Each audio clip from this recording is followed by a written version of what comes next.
23 जून 2023 टैंकों की मीलों लंबी कतारें रूस के दारुल हुकूमत मास्को की तरफ रवां दवां थी। ये टैंक जहां से भी गुजरते थे आवाम निकलकर इनका इस्तकबाल कर रही थी। रूस के जनूबी कमांड सेंटर के ऊपर कब्जा हो चुका था और प्यूटन का इक़्तिदार अब चंद घड़ी का मेहमान नजर आ रहा था। पूरी दुनिया की नजरें रूस पर जमी थी और किसी को कुछ समझ नहीं आ रहा था कि ये रूस में अचानक से हो क्या गया है। आया यूक्रेन ने रूसी सिक्योरिटी को ब्रीच कर लिया है और अब वो मास्को पर कब्जा करने जा रहे हैं, या ये बगावत रूस की अपनी फौज के अंदर से ही हो गई है। ये टैंक जिस किसी के भी थे, इनको रूस के अंदर रोकने वाला कोई नहीं था। पाकिस्तान सागा में खुशामदी। यूक्रेन और रूस 1990 तक एक ही मुल्क का हिस्सा थे, जिसे सोवियत यूनियन कहा जाता था। सोवियत यूनियन के टूटने के बाद यूक्रेन और रूस अलग-अलग हो गए। यूक्रेन नाम की हद तक आज़ाद मुल्क था, क्योंकि इसकी जो भी हुकूमत आ रही थी वो रूस की आशीर्वाद से आती थी। लेकिन 2014 में यूक्रेन के अंदर एक इंकलाब आया और रूस के हिमायत याफ्ता सदर विक्टर यानुकोविच को इक़्तिदार से हटा दिया गया। इसके जवाब में रूस ने तेज़ रफ्तारी से यूक्रेन पर हमला कर दिया और क्रीमिया के इलाके पर कब्जा कर लिया। क्रीमिया यूक्रेन का हिस्सा था, लेकिन यहाँ की आबादी अक्सरियत में रूसी नस्ल से ताल्लुक रखती। रूस का ये कब्जा इतना तेज रफ्तार था कि मगरबी मुमालिक अपनी हिमायत याफ्ता नई हुकूमत की कोई मदद ना कर सके। इसके बाद रूस ने यूक्रेन के मशरकी इलाके, जिसे डॉनबास कहा जाता है, उसके अंदर खाना जंगी शुरू करा दी।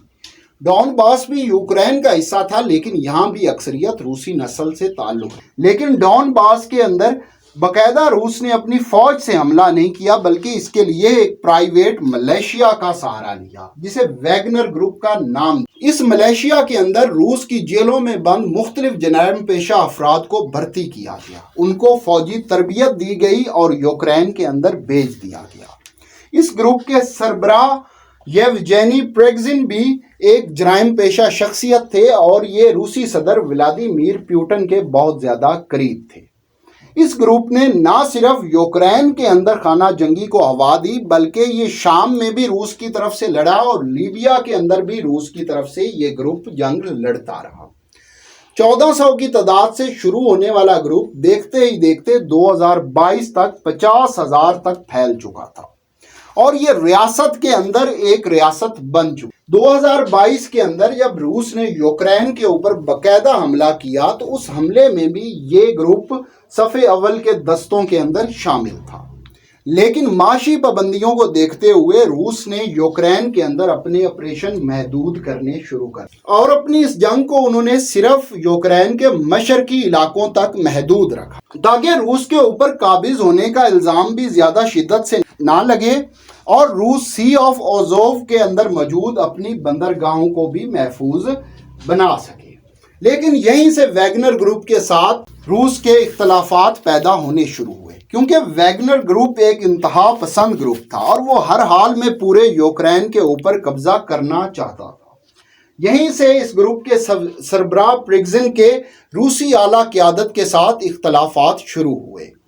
इसी दौरान जब रूस ने डॉनबास के इलाके के अंदर यूक्रेन के खिलाफ एयर स्ट्राइक की, तो इन स्ट्राइक्स के दौरान वैगनर ग्रुप के भी कई सिपाही गलती से मारे गए और इसी चीज़ ने जलती पर तेल का काम किया।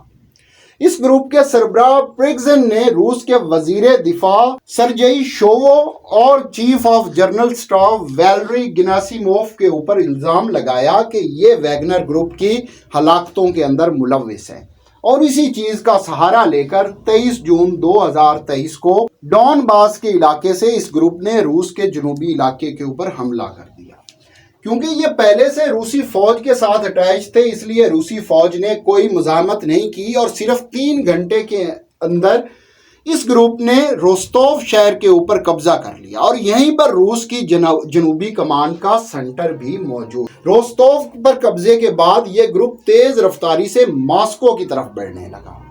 रूसी फौज ने इसके ऊपर एयर स्ट्राइक की, लेकिन क्योंकि इस ग्रुप के पास भी रूसी असला था, एंटी एयरक्राफ्ट गन थी, इन्होंने ये फिजाई हमला नाकाम बना दिया और 23 जून की शाम तक ये मॉस्को का आधा रास्ता तय कर चुके। रूसी फौज ने इस ग्रुप को रोकने के लिए ओका रिवर के ऊपर रुकावटें खड़ी करनी शुरू कर दी और अपने दस्ते डिप्लॉय करने शुरू। सारी दुनिया इस सूरत हाल को दिलचस्पी से देख रही थी, क्योंकि रूस के दारुल हुकूमत मास्को के बिल्कुल जनूब के अंदर ही रूसी एक दूसरे से भिड़ने लगे। हार दोनों ग्रुपों की हो सकती थी, लेकिन जीत किसी की भी नहीं होनी थी, क्योंकि हर हाल में नुकसान तो रूस का ही होना था।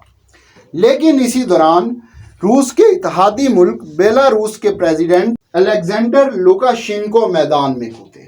उन्होंने प्रेगजन के साथ कामयाब मुज़ाकरात किए और वैगनर ग्रुप को इस बात पर राजी किया कि वो रूसी इलाकों का कब्जा छोड़कर वापस यूक्रेन में चले जाएं और रूस की अजमत की खातिर लड़े।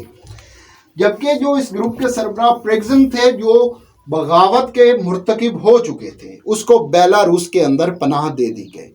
रूसी सदर ने इस मुआहदे को एक्सेप्ट करते हुए वैगनर ग्रुप के लिए आम माफी का ऐलान कर दिया, और यूं जो रूस तबाही और बगावत के दहाने पर था, वो आग वहां पर ठंडी कर दी गई।